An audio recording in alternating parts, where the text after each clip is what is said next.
Հայաստանի երկրորդ խոշոր քաղաքում Գյումրիում եւ Փարաքարում տեղի ունեցան ընտրություններ, Փարաքարում ընդդիմադիր թեկնածուն ջախջախիչ հաղթանակ տարավ, 57+ ցուցանիշ հավաքեց, Գյումրիում էլ իշխանությունը միաձայն չի կարողանում վերցնել համայնքապետի աթոռը եւ եթե ընդդիմությունը միաձայն միավորվեն, օրինակ Վարդան Ղուկասյանը միավորվի Մարտուն Գրիգորյանի հետ կամ Մարտուն Գրիգորյանը Վարդան Ղուկասյանին միավորվի, ապա ընդդիմությունը կհաղթի։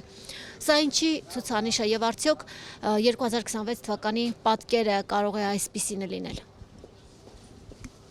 Գիտես որ փողոց եմ դուրս գալի, սելավ ա գնում,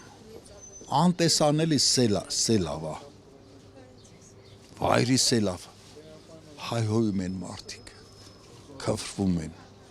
դա հայհոյանքի սելավա, սենց գոլ տված գնում ա էլի, իրատեղ ավերելով,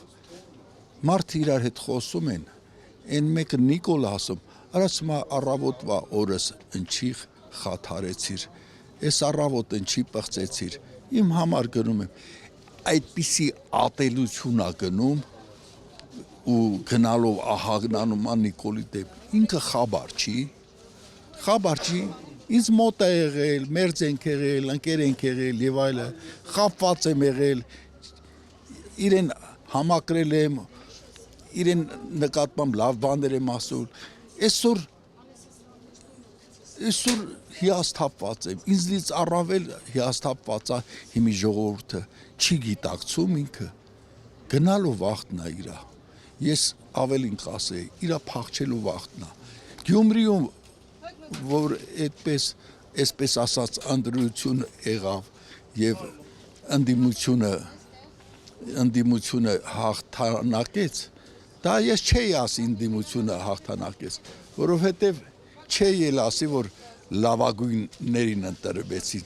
մտավորական, ծրագիր ունեցող բան, ավտարիտետի ընտրեցին, Մարտունն էլ էր ավտարիտետ, Վարդանիկն էլ էր ավտարիտետ,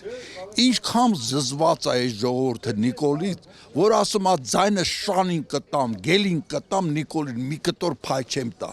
էդ է արդյունքը, ինքը պետք է զգա, որ այլև իրան մեջ էլ է, քպում են արդեն բաներնում, օրորի մեկի գլուխ է թռցնում կամ մեկը սխալ արտահայտվում է, հանում է, միջև եբ, հիմա ինքը ոնց իրավիճակի այլևս տեղ չի, եթե հայույանքը սելավի նման ա գնում, որ գլուխը թռցնի ինքը, այդ սելավը մի օր իրեն կտանի։ Արդյոք Նիկոլ Փաշինյանը Գյումրիում եւ Փարաքարում փորձում էր հասկանալ, ինչ է սպասվում իրեն 26 թվականի ընտրություններին։ Դուք էլ մշտապես քննադատել եք, հա, ժողովրդին, ասել եք, այս ժողովուրդը ոնց կարող է շարունակ Նիկոլ Փաշինյանի մասին խոսել, լավ սպասելիքներ ունենալ։ Հիմա ձեզ համար ավելի պատկերը պարզ է։ Այս ամեն ինչ իրագործելուց առաջ Նիկոլը փչացրեց ժողովրդին։ Այո, ժողովուրդն էլ կարող է սխալվել։ Չգիտեմ դու կարդացել ես Ալբերտո Մորավիայի Չոչարան։ Այնտեղ կինոում է Սոֆի Լորենն է խաղում ու մի հատ ամբից անարատ աղջիկ, որ իր աղջիկն է, ուրեմն դրան պատերազմի ժամանակա եկեղեցու փլատակերի տակ բռնաբարում են այդ գլխավոր դերասանուն Սոֆին էլ իր աղջկան էլ է Չոչարայի բաներում։ Այսպես բռնաբարվեց հայ ժողովուրդը։ Դրանից հետո այդ աղջկա համար միևնույնն էր, ով իր վրայով կգնավ, ով իր հետ սեռական բնույթի ոտնձուն, արդեն ինչ որտեղ մազոխիստական վիճակների մեջ էր, նույնիսկ կարող է հաճույքների մեջ էր այդ աղջիկ։ Այդպես բացվել է հայ ժողովուրդը։ Ուրեմն այս թրքացումը, որ օր-օրի կատարվում է, որ թրքացում է կատարում, դա կատարվեց հայ ժողովրդի մի զգալի մասին փչացնելու հետևանքով։ Բայց հայ ժողովրդի մեջ կա նաև սերուցք, կա նաև մտավորականություն, ազգի ցածով դարձով, նրանք ինչ որտեղ մերան են նորից վերստին ժողովուրդ ձևավորելու համար։ Ու այդ մերանը իր գործն անում է, վերահարվում է Փյունիկի նման նորից հայ ժողովուրդը,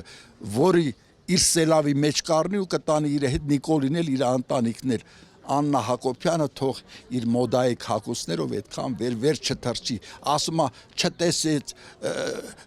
պատից կախ, տեսավ մեկ էլ ճակատից կախ։ Այդ ճակատից կախը մի օր կդառնա իրենց համար կախաղան։ Ես իրենց ճանաչել եմ, մոտ եմ եղել եւ այլն։ Ես իրենց մահը չեմ ուզում, բայց ես իրենց փախուստն ուզում եմ։ Գնա այլևս նրանք անելիք չունեն Հայաստան։ Աննա Հակոբյանը կարծում եմ, որ պետք է կրթի ժողովրդին։ Դա գայթակղիչ հարցեր է, դա ամենասարսափելին է, լսում ես։ Այդ ով է տեսել, որ ժամանակը եղել, որ մոդա դարավ, կրթությունը նորաձև է։ Այն օրը համասանից մի դասախոս էր եկել մոտս։ Արասը Գեդինը չեք մտնում, Աննա Հակոբյանը է մտել համասարան ու լեկցիա կարդում, դասախոսություն է կարծում։ Տգետը կանգնել դոկտոր պրոֆեսորների առած դասախոսություն։ Փոխանակ ասեք դու ով ես, ինչ գործ ունես համասարանում։ Ու սենց հիմարացրել են ժողովրդի վրա։ Ինչն է, թուրքացումն էլ է դարել նորաձև, հենց այդ են ուզում դասավանդել։